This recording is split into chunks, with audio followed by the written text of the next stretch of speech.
Back in 1935 and 36, when Grandma and Granddad were swinging to the tunes of Jimmy Dorsey, Chrysler was turning out cars with the Airstream badge in Chrysler and DeSoto models.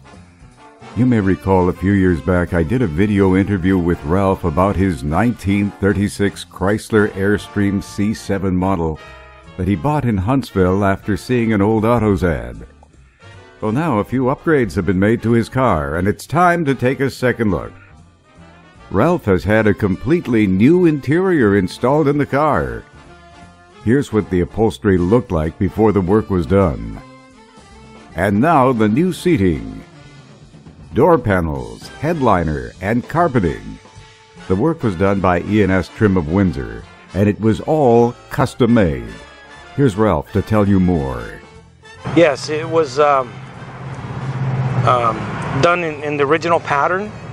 Exactly the same as the old one was. That's what I wanted, because I wanted to keep the car as original as I can. He come up with other ideas to change things, but I didn't want that. And he was pretty good about it, you know, there was no problem. So he had all the buttons made, put them exactly where they're supposed to be. Also requiring a new finish was simulated wood graining on the dash, sills, and other metal pieces inside the car. What we did, we took it all out. We took the dash completely out, took all the gauges, everything out of the dash. We had to have it all sandblasted, like lightly sandblasted and scuffed up and then epoxy primed. Then we took it to Ground Effects and they scuff it up. And when they're ready, when we pick out a pattern that we want, color and pattern we want, they do it through like a dip tank. It's got water in it. They spray some kind of adhesive.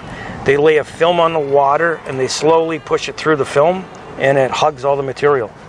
And that's how it comes out. Ground Effects is another Windsor company, and that means all work was done locally. The wood grain was as close to original as possible. The interior restoration took over 2 years to complete. As you know, nothing about quality restoration is done in a hurry. It took a long time because I couldn't get it there all at once, right? I mean, I take a few pieces, you know, get them sandblasted and painted, and then take them to Ground Effects. They would do them, and then I would come back and I'd get a few more pieces ready. I'd made about 4 trips there to get it all done. Ralph has kept the original speedometer and gauges. The trunk was done too.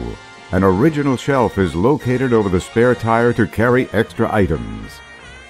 This may be a 1936 Chrysler, but it's a good, solid, original driving car. It's a good riding car. I like it. I can drive 60 miles an hour, no problem. I drive between 40 and 50. That's what I normally drive it at. It stops good. It has 11-inch drum brakes. It stops fine. Since I've owned the car, I've done all the brakes. I've done all the front end. I've done the kingpins, put new coil springs, new tie rod ends. I've had the front shocks rebuilt. I've gone through the transmission. Had the transmission, changed all the new bearings, everything transmission. The rear end, I put all new bearings and seals in the rear end. The tires I replaced about 3 or 4 years ago. I bought them from a place in Pennsylvania. The rims, we had sandblasted, painted black, and I had to find someone that could paint the design back on by hand, which I was lucky I did. And I've had the motor out, I've painted it, I've had the cylinder head off, I changed all the gaskets and seals. When my wife says, "You're looking to buy a car," I said, "Yeah." She says, "Well, don't bring home a basket case." That's all her request was. Yes, I like it a lot. Under the hood is a flathead 6 turning out 93 horsepower and a 3-speed transmission with overdrive. Ralph says working on the Chrysler was no effort for him. To me, it's just like going to work every day. It's just what I used to do, you know. I worked on trucks and garbage trucks and stuff for a living. That's what I did. Ralph has owned this car since 2004 and puts about 600 miles of easy driving a year on it. That's a look at Ralph's 1936 Chrysler Airstream. What a classy original car. Ralph, you have excellent taste in cars. Well, that's it for now. Have a safe winter, and come spring, we'll see you at the car shows and cruise nights.